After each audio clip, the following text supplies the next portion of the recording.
امام ابو حنیفہ رحمۃ اللہ علیہ کے پڑوس میں ایک نوجوان شرابی رہتا، وہ رات کو شراب پی لیتا اور شور مچاتا اور کہتا میں بہت بڑا آدمی ہوں، لوگوں نے میری قدر نہیں کی، نشے میں یوں کہتا اضاعونی وای فتن اضاعوا لیوم کریہۃ وسداد الصبر۔ ایک رات پولیس افسر گزر رہا تھا تو اس نے شور سنا تو اس نے گرفتار کر کے جیل میں ڈال دی کہ بھئی اتنے بڑے عالم کے پاس یہ شور مچا رہا۔ 3-4 دن گزر گئے، اس کا شور سنائی نہیں دیا تو امام صاحب کہنے لگے وہ ہمارا پڑوسی کہاں گیا؟ کہا جو تو پولیس پکڑ کے لے گئی۔ کیوں لے گئی؟ کہ وہ شراب کے نشے میں شور مچا رہا تھا تو انہوں نے آپ کی وجہ سے اس کو پکڑ کے ڈال دی۔ صبح کا انتظار نہیں کیا، اسی وقت اٹھے اور اس پولیس افسر کے گھر پہنچ گئے، بھائی وہ میرے پڑوسی کو چھوڑ دو۔ کہا جی میں نے تو آپ کی وجہ سے پکڑا ہے، آپ اتنے بڑے عالم ہیں، آپ علمی کام کرتے ہیں، آپ کو میں خلل ڈالتا ہے۔ کہا نہیں بھائی تو میری وجہ سے پکڑا ہے تو میری وجہ سے چھوڑ دے۔ کہا میں چھوڑ دیتا ہوں۔ اس کو جیل سے نکال کر لائے، کہنے لگے کیوں بھائی تم کہا کرتے ہو نا میں بہت بڑا آدمی ہوں پر لوگوں نے میری کوئی قدر نہیں کی، تو میں نے تیری قدر کی ہے کہ نہیں کی؟ کہ حضرت میری بھی آج کے بعد شراب سے توبہ، میں بھی آئندہ کبھی شراب نہیں پیوں گا۔ تو بھائیو ساری زندگی کو 3 چیزوں سے خوبصورت بنا دو۔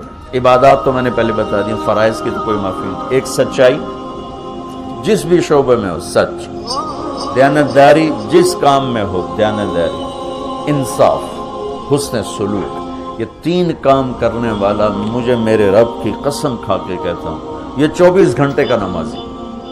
ہم 5 نمازیں پڑھتے ہیں، یہ ہر منٹ نماز پڑھتا ہے، یہ دفتر میں بھی وہی ثواب پاتا ہے، یہ سیاست کی کرسی پر بیٹھ کر، صدارت کی کرسی پر بیٹھ کر، غلہ منڈی میں بیٹھ کر، بکرا منڈی میں بیٹھ کر، کھیت میں ہل چلا کر اور مسجد میں صف میں سجدے میں سر رکھ کر یہ اللہ سے ایک جیسا اجر پاتا ہے۔ یہ 3 کام اتنے عظیم کام ہیں، سچائی، دیانت، انصاف۔ اس کے الٹ جھوٹ، دھوکہ، ظلم یہ قوموں کو تباہ کر دیتا ہے۔ کسی بھی قوم کی ہلاکت کے لیے کبھی کوئی سازش کامیاب نہیں ہوتی، وہ اپنے اندر سے ہلاک ہوتے ہیں، اور وہ 3 چیزیں ہیں، جھوٹ، دھوکہ، ظلم و ستم۔ ایک فرد میں ہو، ایک قوم میں ہو، ایک ملک میں ہو، یہ برباد ہو جائیں گے۔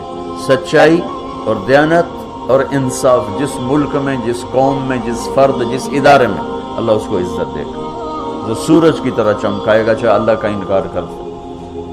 اور جو جھوٹ، ظلم اور زیادتی کا شکار ہیں وہ راتوں کو تہجد پڑھیں، دن میں روزے رکھے، اللہ ان کو ذلیل کر دے گا۔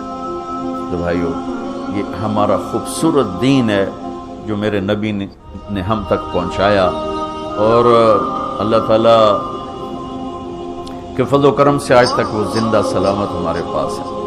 تو یہ تبلیغ اس کو سیکھنے کی ایک خوبصورت محنت ہے، اور اپنی 24 گھنٹے کی زندگی میں سچ کو زندہ کریں، دیانتداری کو زندہ کریں، حسن سلوک اور اچھے اخلاق کو زندہ کریں، تو اللہ تعالیٰ دنیا بھی بنا دے گا اور اللہ تعالیٰ آخرت بھی بنا دے گا۔